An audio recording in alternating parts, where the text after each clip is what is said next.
Greetings. Hello, how are you? This is your practical assessment task which we'll be looking at in the next couple of minutes in this video. So the first thing that you will receive and which I will send will be this document which basically states engineering, graphics and design, and it's the guidelines for the practical assessment task which you will be doing. So that document will be sent to you, and the following Word document will be sent to you as a template, your PAT grade 10, which you will be using during your PAT as a guide, which you just need to fill in. It makes it a lot easier for you to do your PAT. There's a certain structure that you have to follow.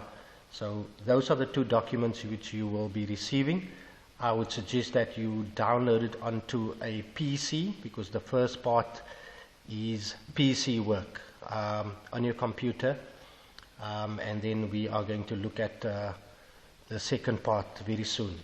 So I want to go to this PDF document, and then if you look at the scenario that's given, and I want to read, you are currently an architectural designer or an architect yourself or somebody in that specific field, and you have a client which you are going to make up that needs your expertise regarding a conversion of his or her garage into a 2-bedroom apartment.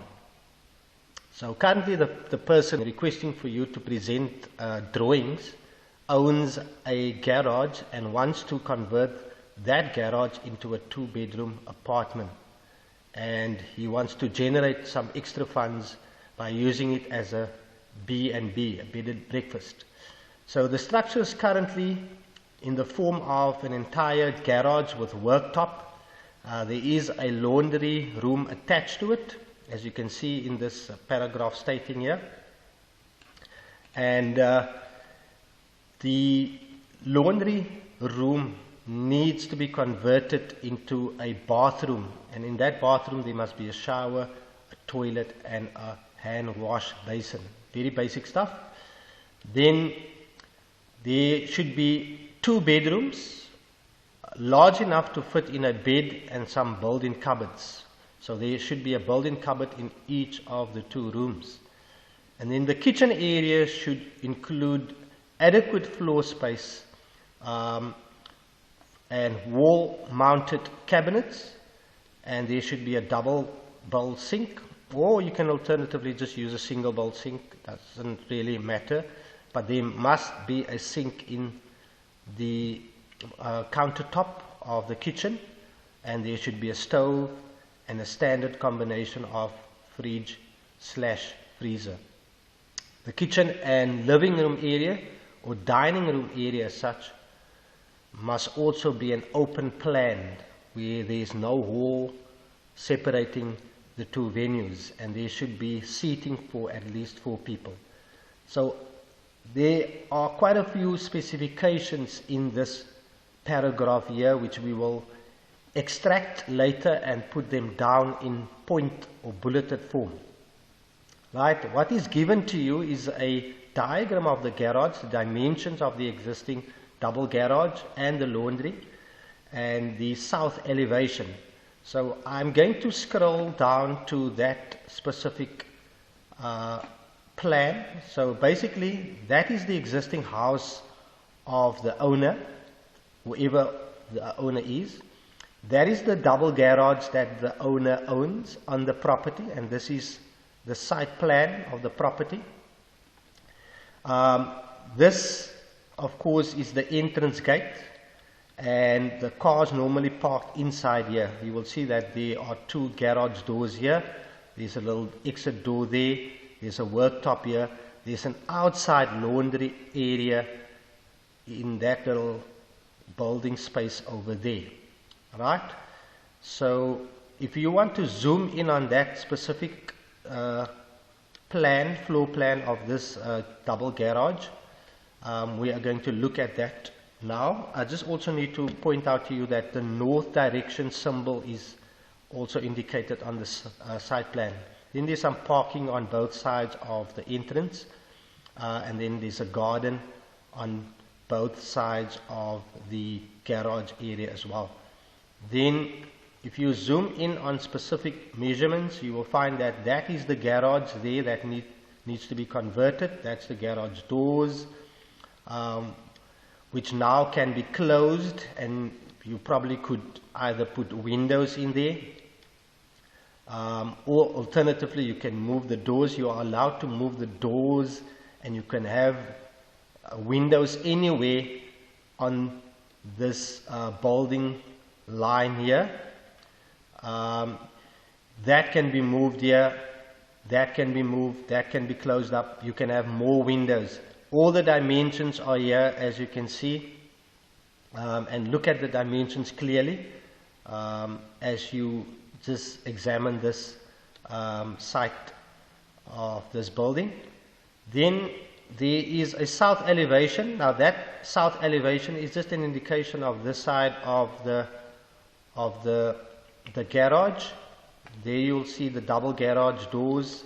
There it indicates what it looks like, and it takes you up until the height of the wall.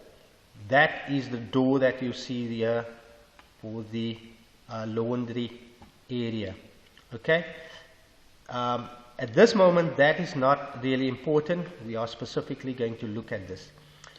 There is a constraint, which is a limitation. You're not allowed, if you read through your scenario, you're not allowed to add anything further than the existing walls here.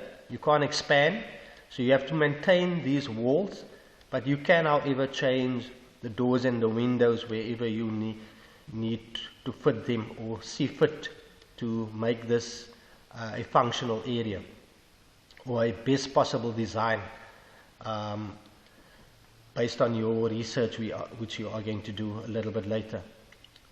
Okay. So now that you understand everything regarding the idea that the client has, you are going to start on section 1, or section A for that matter, and this is section A. So we're constantly going to refer to this scenario here to guide you through section A. So if you look at section A, it tells you firstly that you must have a design brief, right?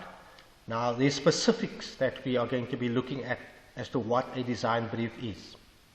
Then you will have to list 10 specifications and constraints, a combination of specifications and constraints, looking at those various things: foundation, walls, window, doors, and we are going to extract things from our specifications from the scenario here to build up 10 specifications and constraints. Then you should have a management plan, and there should also be an index page together with a management plan. And the management plan basically is just to indicate to you, to yourself and to me as the moderator and marker, how you went about your planning of the practical assessment task.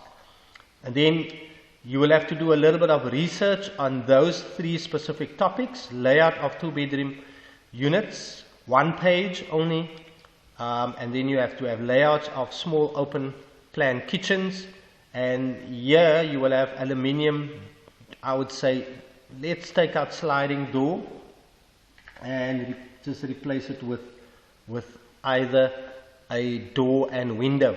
So we can just amend this, because reason for you researching this, sliding doors and windows and doors, those will be used during the building process in your project. And then of course when you do research, you will have to make sure that you don't plagiarize. You have to acknowledge the different websites and links that you consult during your research process. Okay, so those would be all computerized items on your PC. So I'm going to link this directly to the templates. So I'm going to go to the template, which is on this page. So when you open up this page, you will see that there's a sample name of a school. You will fill in your name of your school. Engineering, graphics and design will remain the same. Practical assessment task, you will paste a picture, any picture related to designs or the project that which you are doing. Please remove John Smith, that's the sample name. You're going to put your name in there. You are in grade 10 PT part-time.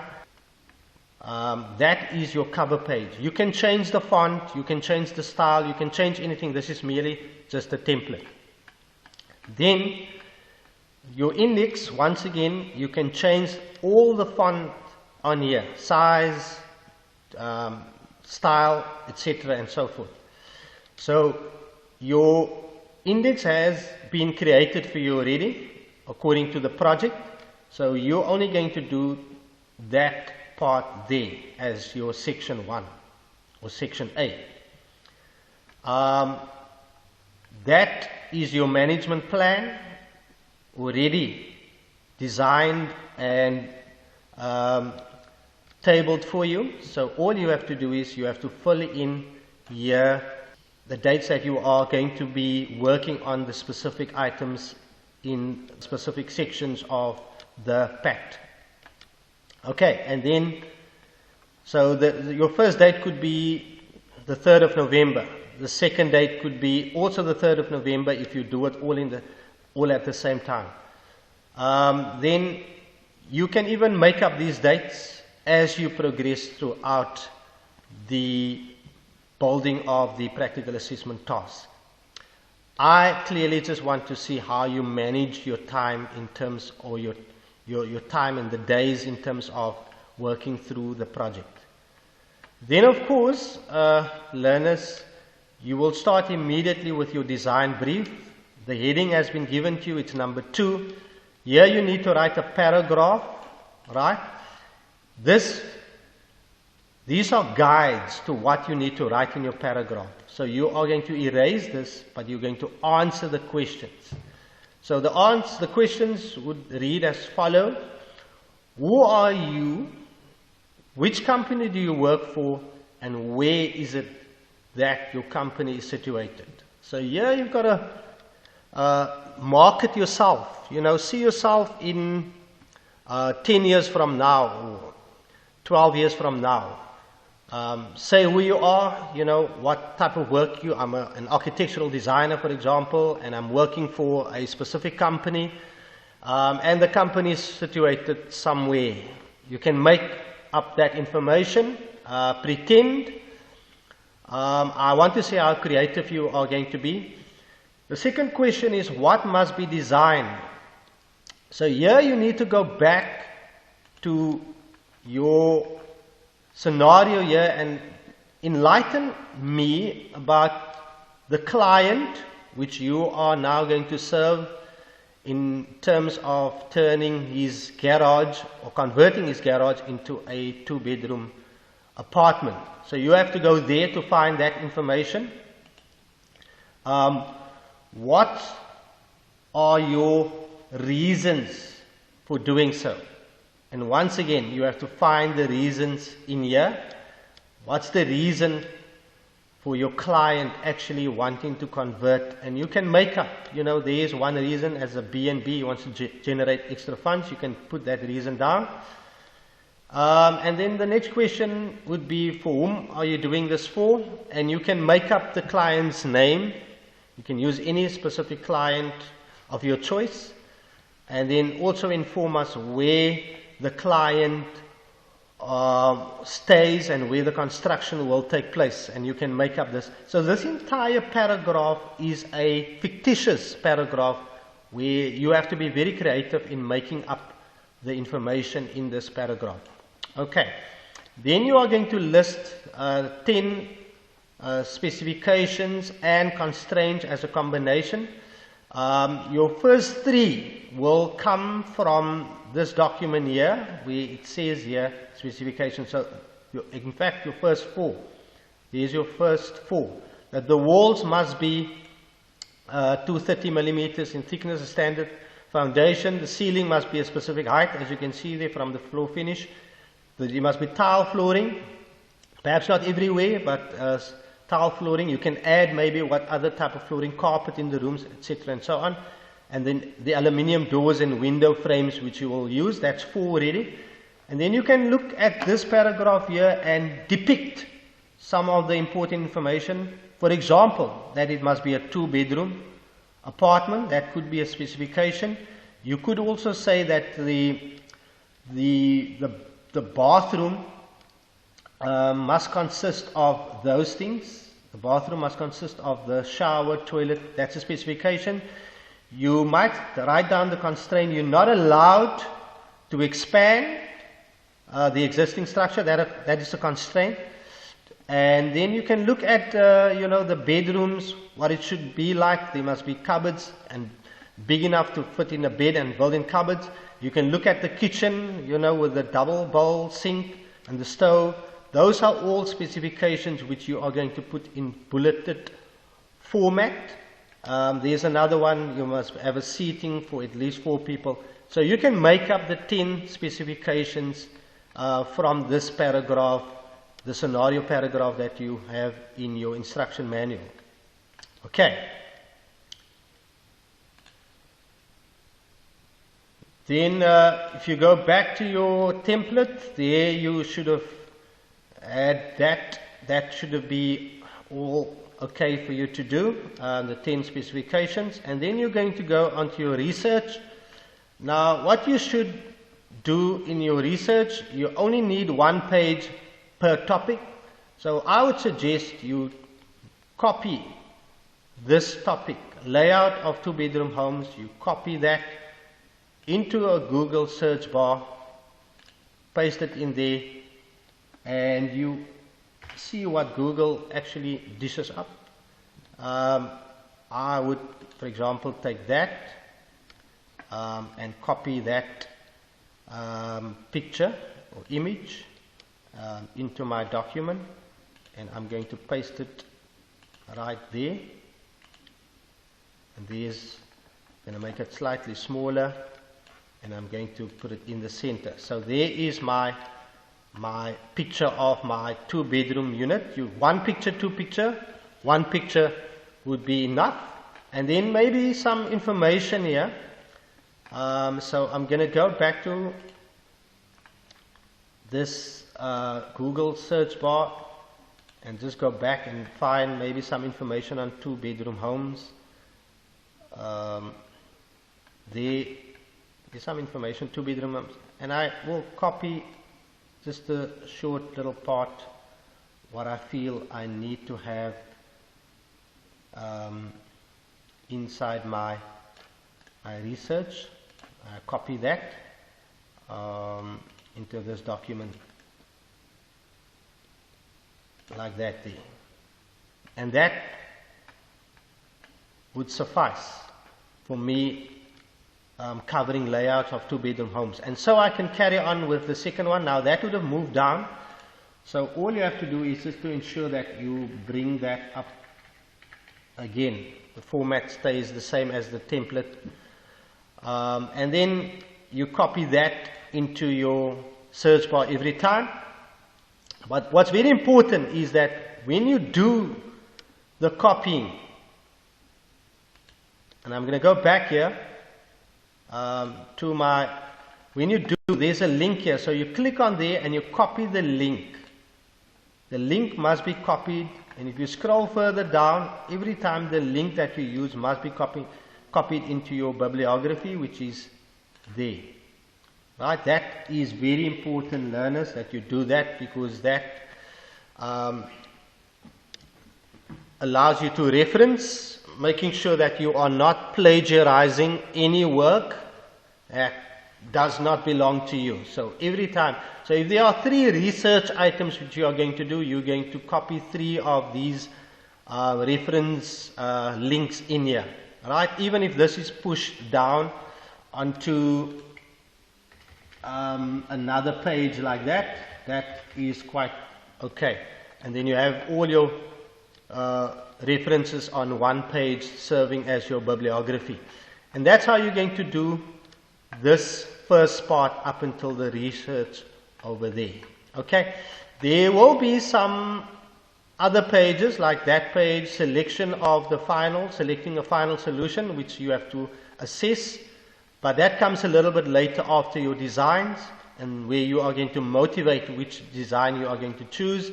And then there's also a declaration which you need to fill in way at the end, but that's all part of section B and section C.